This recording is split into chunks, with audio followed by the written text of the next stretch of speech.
from at least one person. The house sale, which was delayed, has suddenly gone through. So they've said that they don't know when they'll be able to join us, but they will be picking up the videos. So we know a number of people do pick up the videos that we do. So let's begin. First of all, one of the sort of things we found really helpful is whilst we've got the chat there for you to sort of chat to each other, but if you want to ask a question as you think of them, can you use the Q&A button on the bottom of your screen?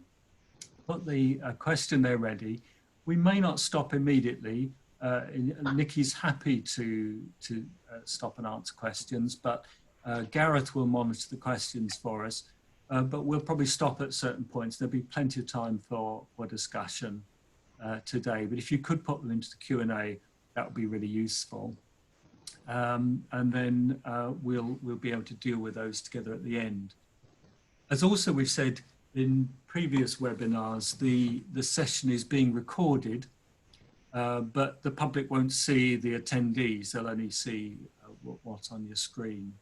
And also all attendees are muted, of course. I think most people are familiar with that, although we can change that if that's helpful. So I want to, we'll do some introductions in a minute, but just while we're doing it, we're going to have a go. Now, as you know, Matt normally does this, so I'm going to try and find a poll question that we found yesterday and see if we can do a poll. We had to have a quick practice yesterday, so we'll see what we can do on this.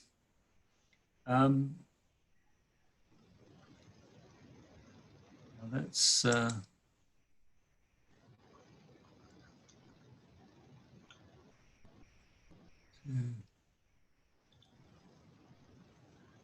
now. Presumably you can't see anything at the moment, Jan, can you? I'll launch it, shall I? Well, I've got one now. Oh, do you want to launch it if you're ready to launch one? If not, I'm ready to launch one. Okay, sorry, right. Right. Ah, there we go. There we go. There are 3 questions on this poll. So the first one is, do you have an up-to-date parish website? They're all simple yes or no's. The second one is, can people give via your website? And the third one is, do you use Parish Buying? So if you can answer those questions, we'd be really grateful. I've had 1 response so far. Oh, they're coming in now. 3. So about half of you have answered. 1 more to go.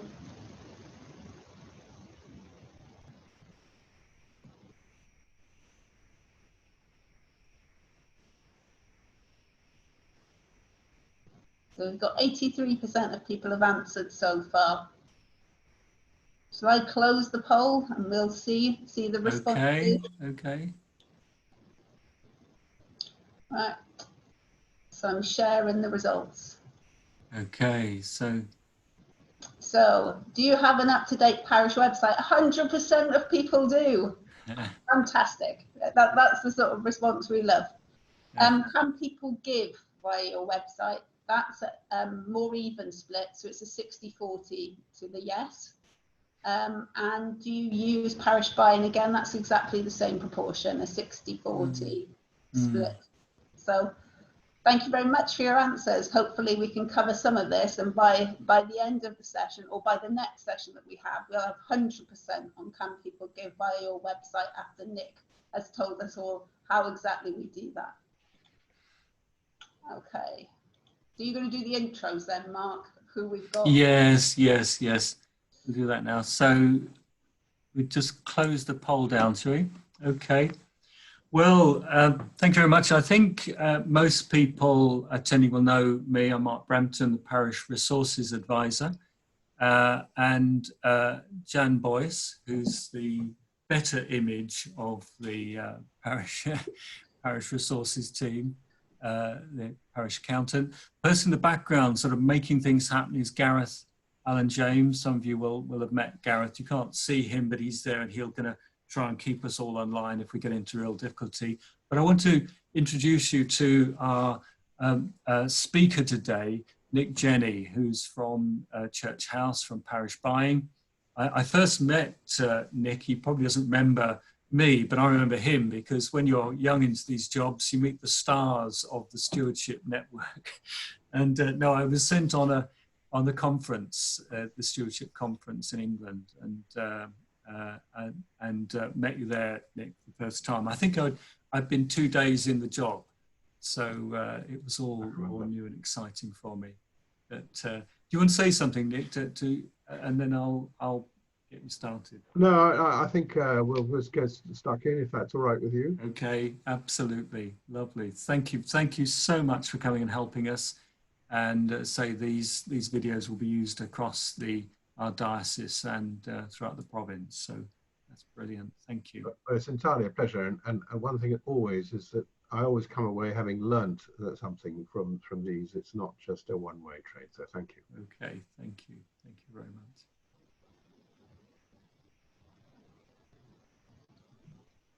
Okay, if you want to start whenever. Oh, there we go. So are you receiving me okay? Have you got the... I can see your desktop. Uh-huh. Well, that's not what I intended.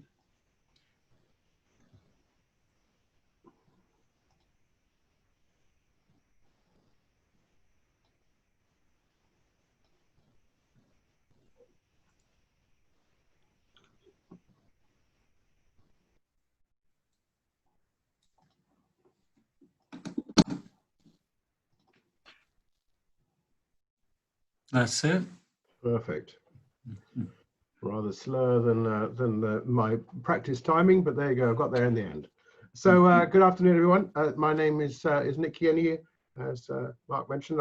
I'm part of a small national team charged with supporting and encouraging giving in churches. The procurement part of my job title is because my focus is the parish buying service, which is provided and operated by the National Church, the Church of England, but for both the Church of England and the Church in Wales. And in fact, we do it partly through a company called 2x2, which is based in Pencoed near Bridgend, and they provide procurement services, supplier management, and customer service for the parish buying service. So you can't buy everything through parish buying, but there is a wide and growing range of products and services available, and the ones in red, I suppose, are the new ones. Not always a happy list. COVID, hygiene and safety was not my favorite procurement exercise, but it's necessary. And we also have a new service registration for NHS test and trace, the ability for visitors to register, and as part of the support of our prevention and tracing effort nationally, both in Wales and in England. We almost always have special pricing for parish buying members, as long as you open your account or make your purchase for your church from the parish buying website. And so even though you may decide to contract with parish buying suppliers, such as SumUp, who we will mention during this talk, for contactless and a payment services provider, you do need to do it through the parish buying website in order to get the special pricing and conditions that we have negotiated. So we already know that not every of you have registered with parish buying, so I won't do my poll at all, and because you've already done that part. But it is very easy to do. If you answered no, it's very simple. Shouldn't take you more than 3 or 4 minutes at most. And one thing worth mentioning, that more than one person can register per church. It doesn't matter. The more the merrier. And obviously, in some larger churches, there may well be good reason to have 3 or 4 people, because the Sunday school person doesn't do the same buying as, say, the treasurer does, or other people. So now we move on to generous giving and take inspiration from that extraordinary act of generosity from 2000 or so years ago. I'm not going to attempt a full theological treatise on contactless and online giving. You'll be relieved to know, but it is helpful before looking at all the technical questions to put things into context and asking, why are we doing all this and what should we consider? Water into wine is the symbol of the national giving strategy for the Church of England. And why? Well, it's good wine. It's 670 litres of it, if translated into modern measurement. Generous in many ways, far more than was needed on the occasional, and it's good wine. It was a gift for a wedding, not just for basic requirements. So when we talk about giving and generosity, we aren't simply talking about passing the plate round. We need to see all kinds of giving in the wider context of Christian life and generosity. So this session will be focusing on an important mechanism for giving, online giving. In many cases, an easy way to encourage more giving is to make it easier for people to give by removing what's called friction, difficulty in other words, from the process, so that big giving can just be an expression of a generous nature. This is the mechanisms part of the acronym MINT, which we'll talk about in a moment. And mechanisms are simply ways of giving, and we're familiar with lots of them. There is direct debit through Gift Direct, or online donations, or contactless, or perhaps a legacy gift, or of course cash, which we were familiar with before. So I'd just like to ask a question. Again, I'm sorry I'm going to give you some work to do, but just in the chat, if you'd just like to say identify what mechanisms of those we've mentioned and any others you can think of are you using for giving in your church today? Which of those mechanisms are you using? Just put in contactless or cash or direct debit or whatever it is. And if you use 3, just put in 3, and just perhaps if those are having a look at the chat could identify that and perhaps turn the speaker on just to give us an idea of what's appearing in chat. Maggie Thorne has confirmed she uses direct debit, contactless and legacy.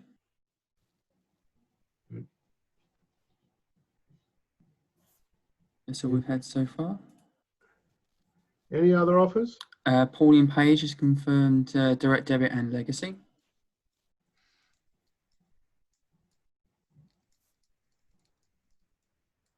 I think in the first poll, I think 4 people said that they were using online giving on their website. Have I got that right? Yeah. Mm-hmm. Okay, so thank you for those responses. Don't worry if you're not using a big range yet, but there are lots of options to explore. And as you do, and especially as you think about online giving, think about how people get to know about the fact that you're offering online giving as an option. So how are we helping people to be generous in our churches with gifts or time of money? Must it be planned?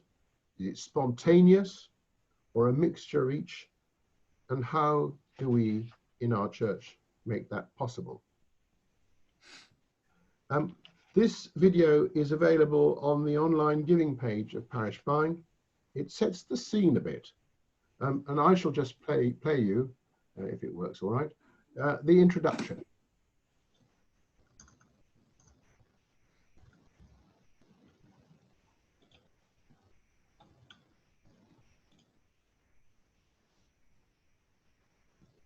Well done. You've successfully managed to set up your new online giving page. That's a fantastic step. But you're probably wondering what you should do next. This video will talk you through what you need to do now you've set up online giving for your church and how to encourage people to give online. Online giving is a useful mechanism that can enable a huge range of people to give. But it is just a mechanism, like a direct debit or using contactless. In order to encourage as many people as possible to give to our churches, we need to remember the acronym MINT. This stands for Mechanisms, Impact, Need and Trust. And we need to consider all of these things if we want to encourage generosity in our church. Offering the right mechanisms like online giving is really important, but we also need to remember to communicate the impact of giving, not the cost of the church, but what we are doing with the money we receive and the impact our mission and ministry are making in our community. Explain why we need them to give, namely that we need their gifts to fund our church's work. Enable people to trust us with their gift. We must be transparent about how we handle the money given to us and about how it is managed and spent. So, let's get promoting. This stage is very important. Don't let your online giving link gather virtual dust. You need to remind people about the online giving facility as often as you can. You can share the link on your A Church Near You page, on your church website, your church Facebook page, during virtual services, in emails and newsletters, and WhatsApp. Here are some of the key ways you can do this. Encouraging online giving on A Church Near You. To find yours, there is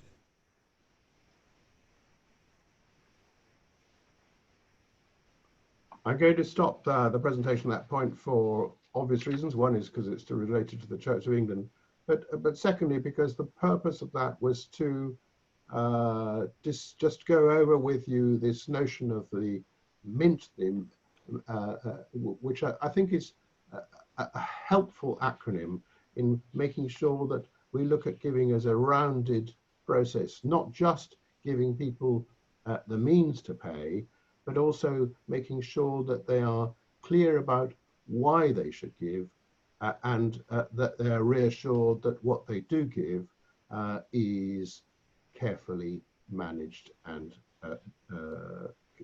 cared for.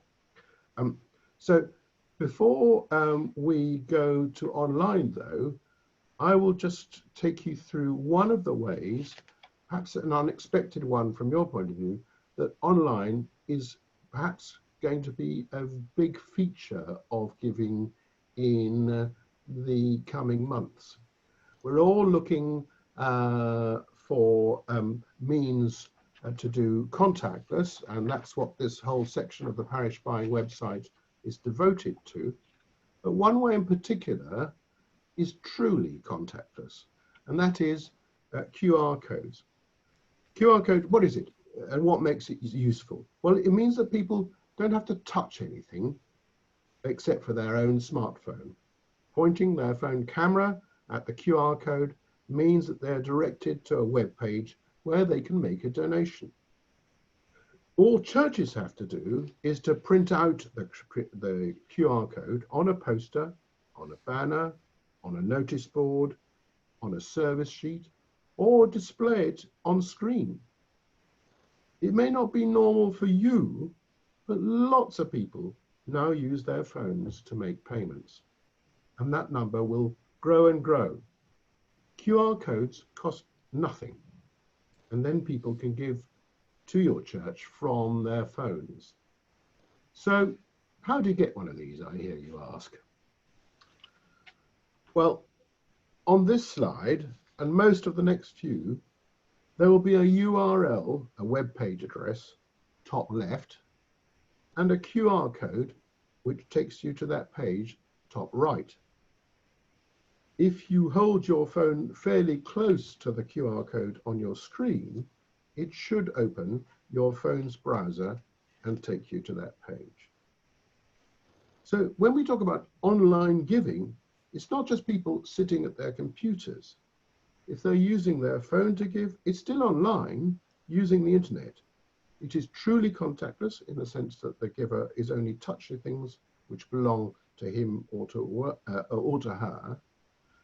And it can be anywhere, outdoors by the parish notice board, on a poster or in a magazine, or yes, on screen, as well as on printed products of all sorts. Now, this page on Parish Buying shows you how to set up online giving using SumUp and Give a Little for your church. It costs nothing but a little time, and there are videos which take you through each step and suggest ways to promote online giving for your church. Using the same account as you've set up for online giving, you can also set your church up to accept card payments. These card readers, costing £19, can be used to take payment in person for hall or church hire, or fees, or of course for use at church fundraising events. It can also be used to accept donations, and for a higher charge of 1.9%, you notice here that the rates for contactless are 1.1 to 1.3. For a higher charge, it also allows the church to bill people, invoice them, sending invoices by text or by email, or to take payments over the phone. One church has just shown me their new online store where they sell cards and calendars and books about their church over the internet. I'm not planning on playing the video which is shown on this page. It would take too much of available time. It's well put together and helpful, and you will be able to access it both from the copy of this presentation, which is going to be made available to you afterwards, and also, of course, from the Parish Buying online giving page. One thing that is just to note though is that the instructions on how to set up an online account with SumUp mention the church code. That's for Church of England churches, and it can be completely ignored. You just leave that field blank for the church in Wales. Now, this video I propose to play in full. It's quite short and explains what you need to do to create your online giving page once you've registered with SumUp. Step 2. Creating your online giving account. To create your online giving account, stay on the Parish Buying online giving page and click on Create my online giving account. Enter your SumUp login details, which you have from opening your account. Click Enter and then log in.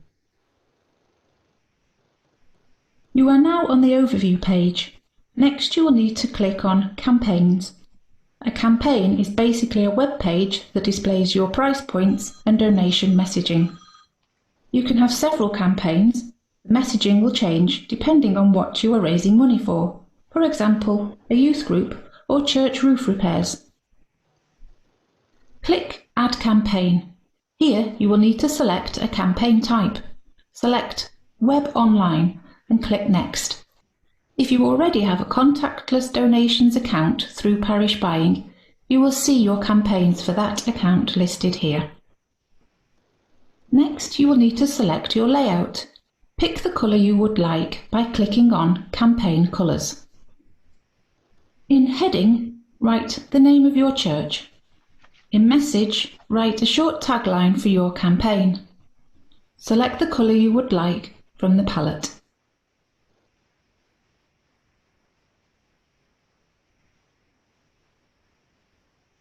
If you know the web code of the colour you want, you can enter that in here.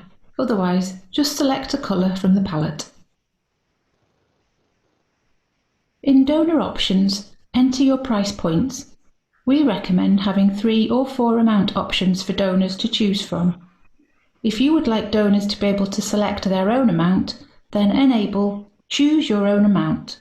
Likewise, so that donors are able to include a gift aid declaration, enable Donor Gift Aid details. Click Next. This brings you to the thank you screen. Here, enter your thank you message. Enable Offer Donation Receipt if you would like to allow donors to be able to receive a receipt via email. Next, give your campaign a name. This will be the name associated with the donations. This is important as it is the way your treasurer identifies where the donation came from. Enter a campaign name in the Name field. Now you have entered all the details for your campaign. It's a good idea to do a quick check through to make sure all the details are correct. Once you are happy, click on Publish and click on Yes, I am sure.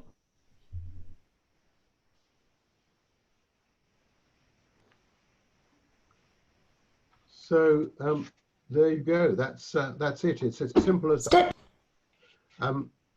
If you've then got a page to which you can link from all kinds of sources, whether it's from your website, from a link at the bottom of all the emails you send out, whether it's a QR code, which I mentioned before. You can put it onto a campaign page or Facebook page, generally make it available on social media. And of course, the link itself can be put in written form as well as a QR code on publicity material. If you have decided to go with another provider for online giving other than the Give a Little one, and lots of people use, say, CAF Donate or Give.net or Just Giving, it's still possible to have QR codes to make your online page easy to access. And this Parish Buying page with the URL top left and the QR code top right allows you gives you some information on how to generate a QR code for yourself. Anybody can do it using a service called QR Code Monkey. And it's very easy and allows you not only to link to your giving page, of course, but you could also publish a QR code for the homepage of your website, for instance, which will allow people to log onto it nice and easily, or for your services for the week. So QR code, I think, are going to be, as we were discussing this before the session, a feature which will be probably appearing more and more in our lives generally. Now, having online donations can be a mechanism to fulfill all kinds of roles for your church. It can be using an alternative to cash for regulars who've not committed to direct debits. It can be used for a fundraising campaign. It can be used for occasional visitors or churches. Ultimately, though, a proportion will be moved to or invited to make a move to regular commitment to the church. And here, that role is played by Gift Direct. And I don't know whether, Mark, you'd like to make any sort of a reference to Gift Direct. I'm not sure whether that needs promoting to the people who are actually on the... I think, I think most of the people here will be familiar with it, I'm hoping, but it's always good to just remind people how useful this is. There's no charge made for that service by the representative body in Wales, so it's a free service to parishes. And hot off the press, we just got information this week that the Church in Wales are, which you can currently do it online, but in fact they ring you back. There's sort of legal things. But that soon will be completely electronic, so you'll be able to set it up purely from your computer or phone. So the IT support for the representative body are working on that. That may provide all kinds of other services for us as well. So do watch this space for how that continues to develop. And I must say, they've been wonderful supporting us, the people, Glenda, the people that do that work. They've had extra work during lockdown when other people have had no work. They've had more work to do, and they've done that really, really well. So we've sent our thanks to them, and I know I hear that from my colleagues in North Wales as well. So I think that's all I'd like to say, Nick, on that. Thank you. Okay, so thank you very much for that. That concludes the full part of the presentation. It's obviously a bit of a canter through a number of solutions, each of which has a number of variants, which I haven't shown, but I'd now like to hand back to you and any sort of discussion or questions that we can deal with. Okay. Thank you very much. You can start putting your questions you've got into the Q&A section there. But while people are thinking about that, Nick, I wonder if you're getting any sort of intelligence across the Church of England, whether people are getting just sort of replacing the lost cash giving by moving into digital, or whether there's any sign that some churches are actually increasing gifts coming in. Is it more balanced? Are we just trying to keep up with ourselves, or is there any evidence of what's happening? Yeah, that's it. That's a good point. Now, certainly there's been no statistical evidence, but a lot of anecdotes of people who run, particularly fundraising, people who run fundraisers online, as say online quizzes or something like that, where the amount raised was 5 or 6 times as great as they used to do when it was a cash or check, I suppose, event. And so that has been, I think, surprised people who've run them. And in fact, it happened in our church in South London as well, where people were very generous. And of course, doing it online is easy, isn't it? Because you have your credit card, you don't have to have brought the cash specially for the occasion. And perhaps people are a little bit more generous in that way. In terms of we've had about 1,400 churches sign up for online giving using the Sum Up Give a Little system, which I mentioned there. And those are churches we know, and they include churches in the Church of Wales. And those are the ones which have chosen that particular system, as opposed to working with Just Giving or the various other well-known online donation systems for which we don't have any statistics. And certainly the giving through that new capability in aggregate is running at about 2 million a year on an annualized basis. So that is new money, but of course it replaces some missing money from Yes. I think anecdotally too, one of the difficulties we're clearly experiencing is that there is a digital divide, and so that churches that have been habitually only or very much relying on cash donations are the ones that are probably least likely to have made this jump at the moment, and who need perhaps the greatest help in bridging that gap. Nick, can I ask a question? You mentioned all the options available to how to set things up and the best way to go through the parish buying system to kind of get the best value. You referenced a number of step-by-step videos of how to do things. Are they available through the parish buying system, or is that on a Church of England channel? And all of those videos are available through the parish buying website. There is a new one and on the parish buying Vimeo account, which is where they're all located. So they're available on the parish buying website. The only one that's not yet available, it should be next week, is one on how to make your gift aid declaration using the system, because it's not intuitive. Or it's using you have to download the gift aid declaration information in order to put it into your gift aid claim. Yeah. Can I ask a finance question? We get a lot of feedback about transactional costs, and we don't pay for cash. If we have cash, we have 100% of the donation. If we have a standing order, we get 100% of the donation. But there are transactional charges, obviously attaching to all of the providers. How do parishes make sure that they get that best value?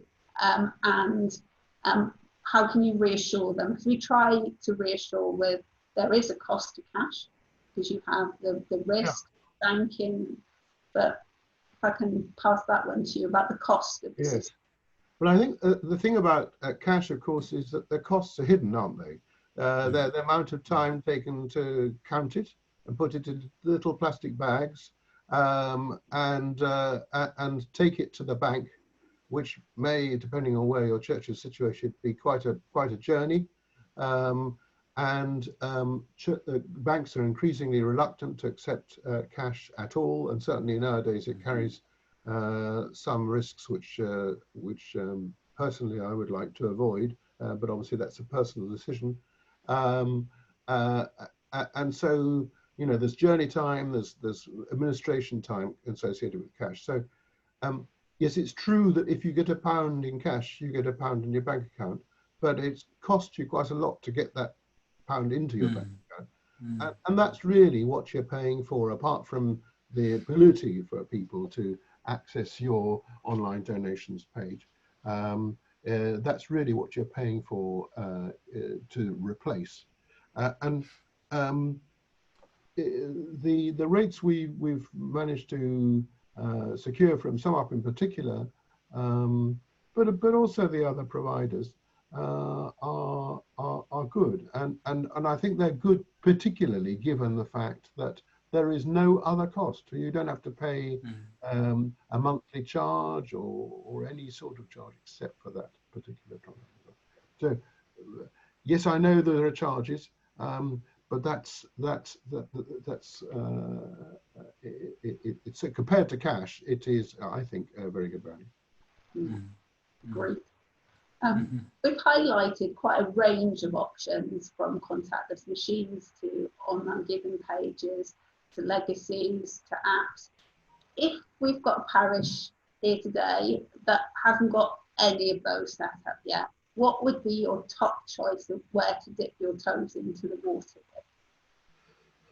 Well, I do think, I mean, because it's entirely cost-free, except for some time, certainly my recommendation would be to go to make online giving available as a priority over contactless today, simply because it means that you can make it available both as a let's assume for a moment that the church does have some online presence, clearly a website or a Facebook page or any of the online capability which lots of churches do, then it is easy to direct people to that, to offer that to them as a means to make a donation. So that would be my #1 priority. Then, yes, by all means, look at contactless, actually in-church donations. There are various solutions for that, and it does depend on whether or not the church has connectivity as to which system to adopt. Some require a connection, but bear in mind always that setting up online means that you can do QR codes, so you can offer people contactless donations there in the church without further ado, without having any equipment at all, as long as there is an internet connection, either through the phone system or through Wi-Fi. Thank you.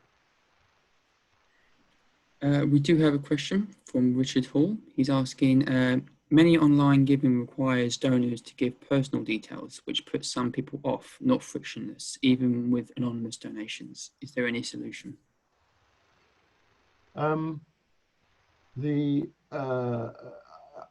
think you need to sort of start from to unravel that a little bit. I mean, of course, if you're asking for donors to make a gift aid declaration, you are indeed asking them for personal information other than simply their card and name.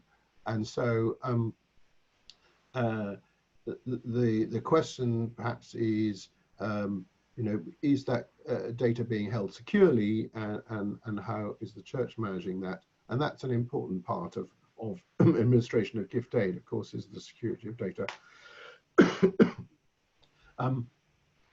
If people are concerned about giving donations, of course, a pure contactless system, such as those offered by Good Box or Pay a Charity, are also available on Parish Buying, I mean, you can make a contactless donation without feeding any information in at all. You can simply wave your card at it. And so that might well satisfy people who are concerned about giving anyway any personal information. Otherwise, though, yes, the same sort of information that you give to Amazon to make a payment is necessary in order to make an online donation otherwise. And I'm afraid I've got no solution to that.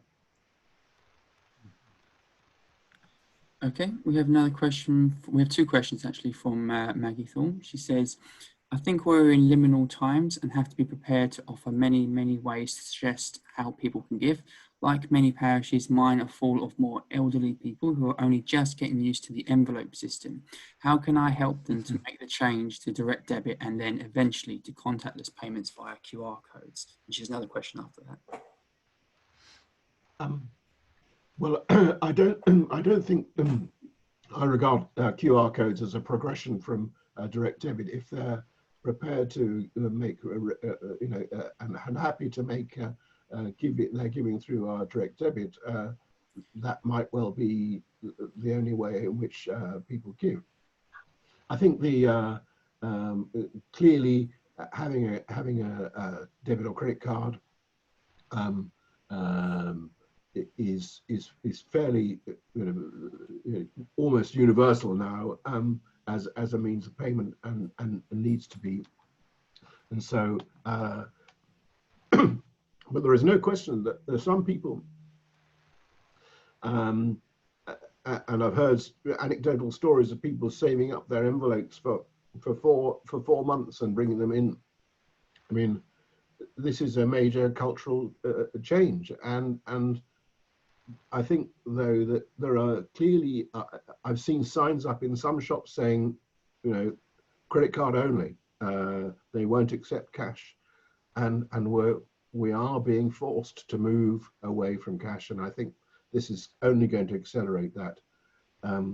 As to tips to convince people, well, I'm not sure I've got any useful ones apart from all the common sense ones that you no doubt come up for yourself, which is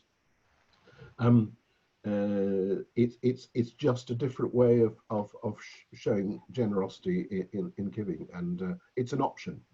It's an option which I hope you'll feel comfortable to take, and perhaps to take it, go through it with them a few times to start with. Is that I'm sorry, is that rather long answer and maybe slightly off the point? I do apologise for them. That's okay. She has another question. She says she has a family member who's accused every church of always asking for money, and that was seen as a good reason not to attend church at all. Her fear is annoying people with constantly asking to give. Do the statistics really support regular encouragement to give? I suppose I come in a little bit. Oh, yeah, yes, I'll go. I previously shared, Nick, some research from America, which shows that the more regular churches talk about giving, the more likely they are to have giving going up over a 4-year period, a very large study. One of the problems with American studies on everything, whether it's social care, which was my background, or health and social care, is that what we learn there doesn't easily transplant to the British scene. The British culture is different. So it's informative, but not absolutely right. And I think in America, there's a much clearer link between giving and the existence of the church at all. There's no history of any state involvement at all. I mean, there's just none. And the Anglican Church, which I know, if the money isn't pledged in September, they make redundancies. It is just as simple as that, because there's no other source of income.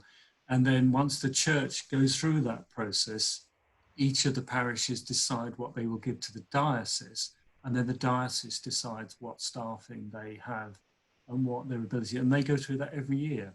So there's not so much embarrassment about it, and there's a clearer link to the provision of what happens and people giving. So I think that is different here. We still have a folk memory of state support, if there was ever really state support, and the whole compulsory tithe system which of course in Wales was utterly hated because people were forced to give to the church, which then was the Church of England when they were members of a Baptist church. And they had, even after the 1920s, people still had to give by where they lived and what status they had, as I understand it. And it was all part of this establishment. So I think there's all kinds of difficulties.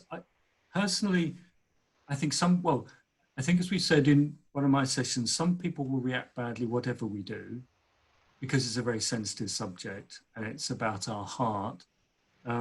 But I would still go back to our discipleship. And it's not about us asking for money, it's the church being generous and giving. And if you're part of the church, are you a member? Are you part of what we're doing? In which case, we're inviting you to join us in our act of generosity. Or are you a visitor? In which case, they may make a donation or they may not. But for them, what we do will be free. We will give to them. So it's difficult. Yeah, so that's all I can say. I don't know if, Nick, you do want to come in on that at all, or any... No, I don't. I think it is very much what you say, and I think one of the things that we're probably very bad at, lots of us, and of course this is generalising, so it's a bad, but it is a sense of, what do we do with the money? What's it for? What are we achieving through it? And I think we're not very good at explaining that collectively and individually sometimes in churches, and so it stops being a question, perhaps becomes less of a question as to why are you asking for money, is what are you doing with my money? And that is one of the mint things that we're reminded of is purpose, aim, and I think possibly we need to refresh our explanations of what we do with the money and account for it. We've just gone past 1:15, so I think we've probably got time for one last question. Have we got one last question? I think there is one. Yeah. We do have one more question. Noel Armstrong is asking, Nick, is there a parish you can think of that has got their online giving strategy spot on? One where you think, I wish all our parishes were doing this? Yeah. I ought to be able to, oughtn't I? But I can't. But I can think of lots of websites that I've looked at, so church websites, which have got components. I think the ones that I'm most impressed by are the ones which are not necessarily doing the online strategy, but clearly have thought about all the different ways in which their members and visitors interact with the church, and I've addressed each one in a way that is suited to that particular profile, if you like. I was on a conversation. I had a conversation late last night from a church in Wimbledon who said, "Well, there's no point in us having QR codes because all our congregation is elderly and give regularly." And I said, "Well, don't you have any baptisms?" "Oh yes, we have baptisms," and it's thinking through our different groups who maybe use the church for meetings or children's group, whatever it is, but making sure that we cater for each group in a way that allows them to express their generosity and their the way they interact with the church.